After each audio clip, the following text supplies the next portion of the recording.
খাদ্য দপ্তরের দায়িত্ব পাওয়ার পর থেকেই অ্যাকশন মোডে অশোক কীর্তনিয়া। তৃণমূল জমানায় যে দুর্নীতি হয়েছিল তা রুখতে একের পর এক পদক্ষেপ নিয়েছেন।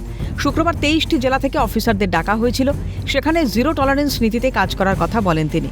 তৃণমূল জমানায় খাদ্য দপ্তরের দায়িত্ব সামলেছেন জ্যোতিপ্রিয় মল্লিক এবং পরবর্তীতে রথীন ঘোষ।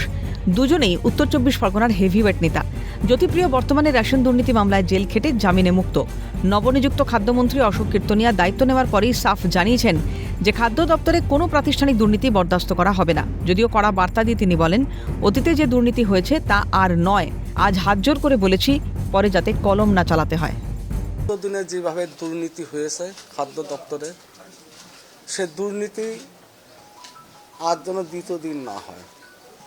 আমি অফিসারদেরকে প্রত্যেকে গতদিনকে আমলাদের বলেছিলাম হাত জোড় করে যে আজকে হাত জোড় করছি, আগামী দিনের জন্য আমার পেন না চালাতে হয়।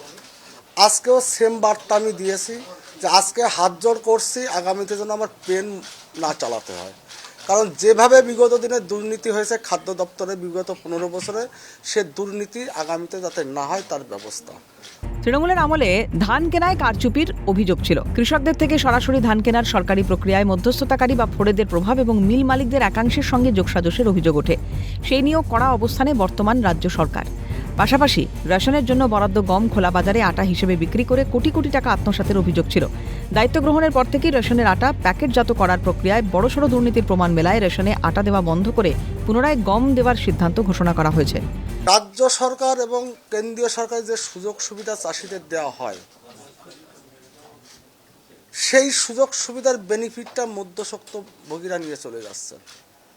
অনেক ক্ষেত্রে অনেক মিল মালিকরা সেটা নিয়ে চলে যাচ্ছে। অর্থাৎ একটা মিলে যে হয়তো 100 কুইন্টাল ধান পাওয়ার কথা ছিল সরকারিভাবে, চাষিদের কাছ থেকে হয়তো সেই ধানটা 20 কুইন্টাল নিচ্ছে, মার্কেট থেকে 80 কুইন্টাল ধান তুলে যাচ্ছে। কিন্তু খাতায় কলমে বিগত দিনে সে 100 কুইন্টাল ধানই দেখানো হয়েছে চাষিদের থেকে ধানটা নেওয়া হচ্ছে।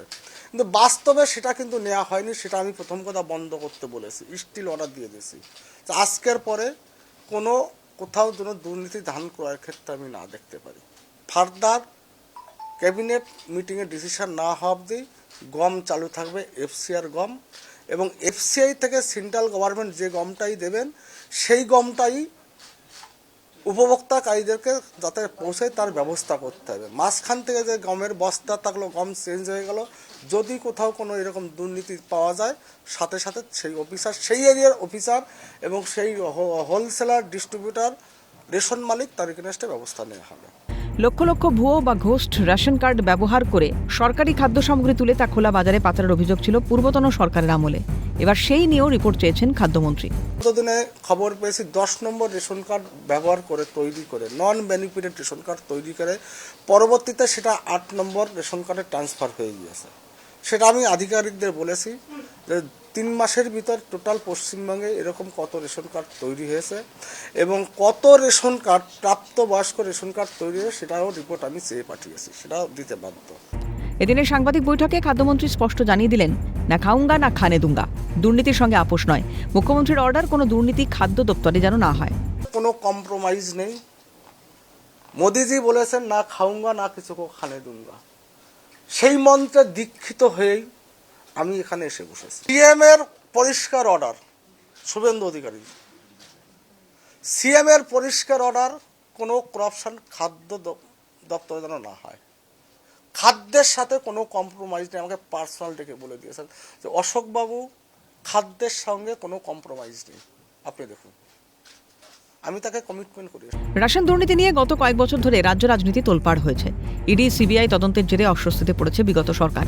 এবার নতুন সরকারের খাদ্যমন্ত্রী হিসেবে অশোক কীর্তনিয়া কতটা নির্মল রাখতে পারেন এই দপ্তরকে, সেটাই বড় চ্যালেঞ্জ। ক্যামেরায় সুরজিৎ প্রামাণিকের সঙ্গে সায়ন্তন ভট্টাচার্যের রিপোর্ট, ক্যালকাটা নিউজ।